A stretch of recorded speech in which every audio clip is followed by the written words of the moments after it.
Self-Inquiry, Chapter 1. Who am I? Is not the sense of I natural to all beings, expressed in all their feelings as I came, I went, I did, or I was? On questioning what this is, we find that the body is identified with I, because movements and similar functions pertain to the body. Can the body then be this I consciousness? It was not there before birth. It is composed of the 5 elements, it is absent in sleep, and it eventually becomes a corpse. No, it cannot be. This sense of I, which arises in the body for the time being, is otherwise called the ego, ignorance, illusion, impurity, or individual self. The purpose of all the scriptures is this inquiry into the self. It is declared in them that the annihilation of the ego sense is liberation. How then can one remain indifferent to this teaching? Can the body which is insentient as a piece of wood shine and function as I? No. Lay aside this insentient body, as though it were truly a corpse. Do not even murmur I, but inquire keenly within what it is that now shines within the heart as I. Underlying the unceasing flow of varied thoughts, there arises the continuous unbroken awareness, silent and spontaneous, as I, in the heart.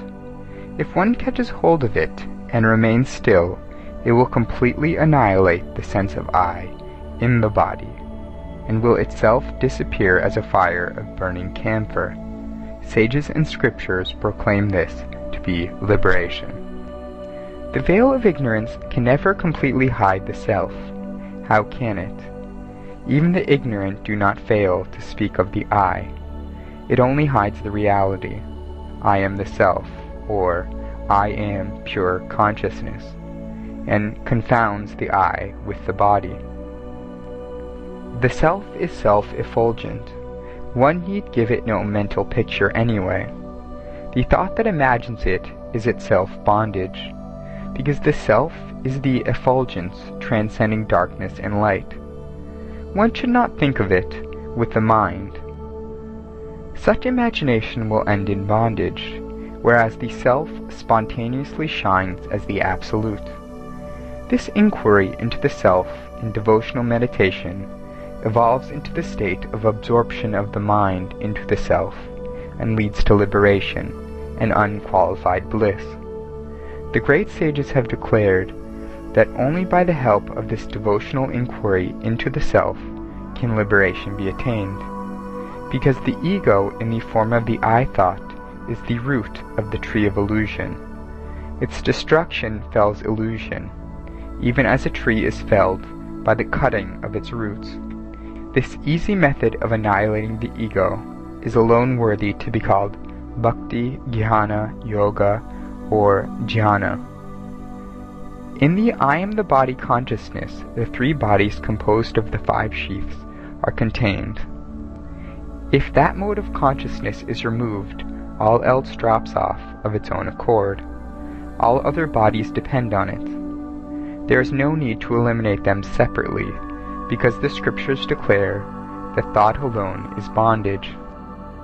It is their final injunction that the best method is to surrender the mind in the form of the I thought to Him, and keeping quite still, not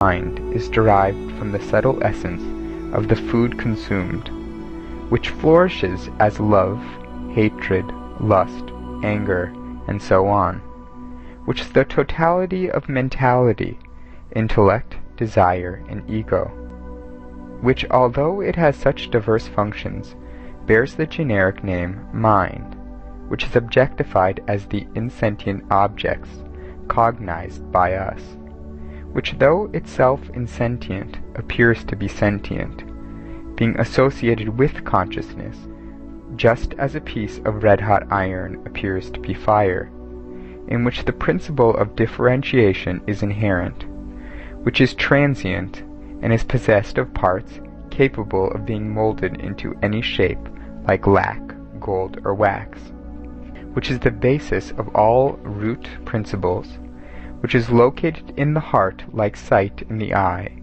and hearing in the ear, which gives its character to the individual self, and which on thinking of the object already associated with the consciousness reflected on the brain assumes a thought form, which is in contact with that object through the five senses operated by the brain, which appropriates such cognizance to itself with the feeling I am cognizant of such and such, enjoys the object, and is finally satisfied. To think whether a certain thing may be eaten is a thought form of the mind. It is good, it is not good, it can be eaten, it cannot be eaten. Discriminating notions like these constitute the discriminative intellect, because the mind alone constitutes the root principle, manifesting as the three entities of ego, God, and world.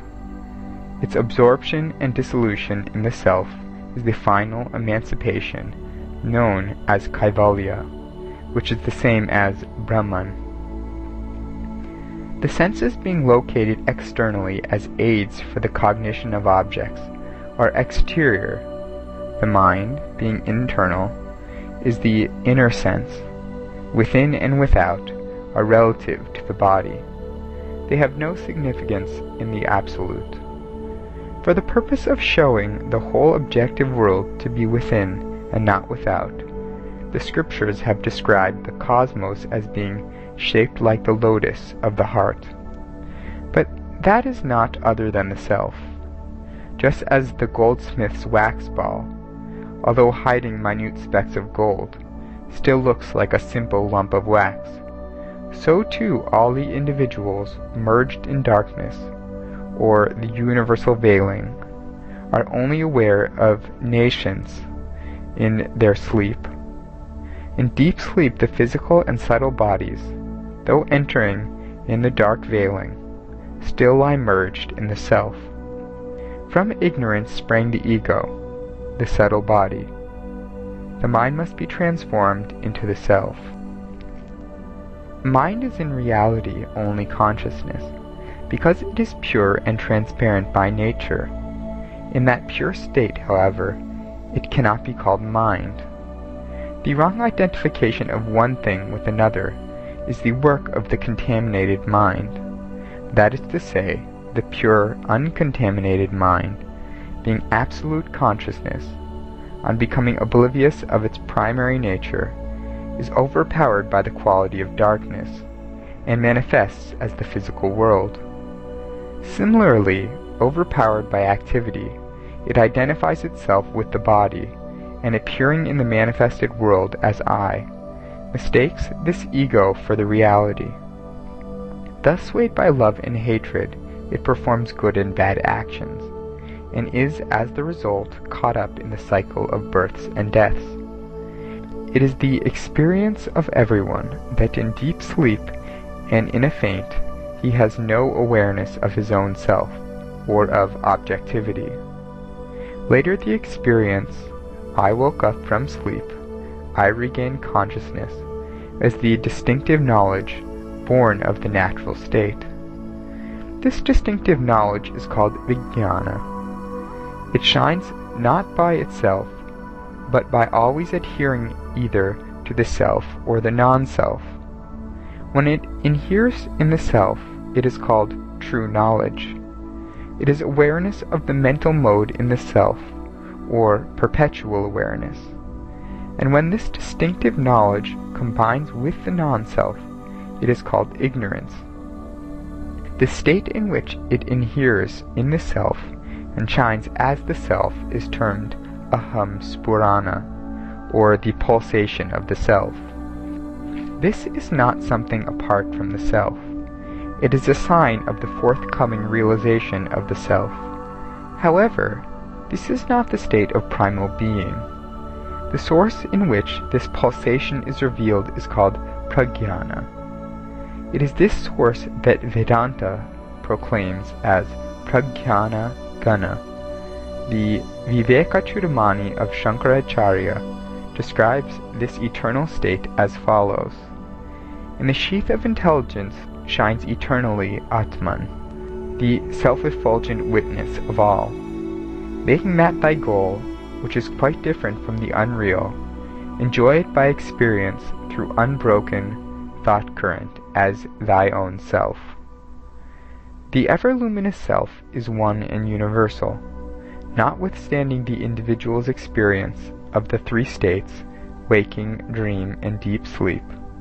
The self remains pure and changeless. It is not limited by the three bodies, physical, mental, and causal, and it transcends the triple relation of seer, sight, and seen. The diagram on the next page will be found helpful in understanding the changeless state of the self, transcending the illusory manifestations referred to above. The sketch illustrates how the luminous consciousness of the self, shining by itself, functions as the causal body, in the inner chamber surrounded by walls of ignorance, and led by the door of sleep, which is moved by the vital forces due to the lapse of time and according to destiny, through the doorway against the interposed mirror of the ego. It passes with the light reflected therefrom into the middle chamber of the dream.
else than the ego, and is inseparable from the self, as the fire and the red-hot iron are. There is no other self to act as witness of the individual than the individual himself functioning as the ego, which after all is only the mind associated with reflected consciousness. The very same self not only shines unaffected in the heart, like the fire in the iron, but is also infinite like space. It is self-luminous in the heart as pure consciousness, as the one without a second, and manifesting universally as the same in all individuals. It is known as the Supreme Spirit. Heart is merely another name for the Supreme Spirit, because he is in all hearts. Thus the red-hot iron is the individual, the fiery heat is the witnessing self, the iron is the ego, the pure fire is the all-immanent and all-knowing Supreme Spirit.